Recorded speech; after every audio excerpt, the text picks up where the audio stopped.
Mimi naenda salimu watu wangu. Salimu wa Kenya, mimi nakufa, lakini mimi nakufa kwa niaba ya Wakenya. Kwa hivyo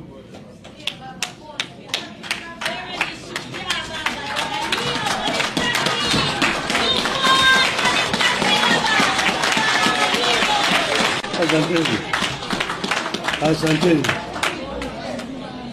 poleni sana. Nakuwa na uchungu ukikumbuka mtu tulikuwa pamoja, anakuambia kwamba mimi sitakuona tena, anatoka pale anapeleka kule na nyongwa. Kwa hivyo saa ingine mkana sisi tunakuwa na hasira, ni sababu kuna sababu.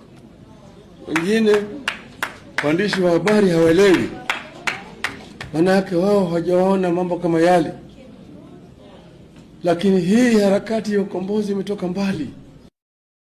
Kuna wengine ambaye wamekufa katika hii. Mimi nimeona watu wengi, marafiki wetu ambao wamekufa kwa hii struggle. Nimekaa na watu mpeleka mahakama pale, wakitoka mahakama wamechapatiwa hukumu ya kifo, wanakuja wanapiga mimi kwa heri.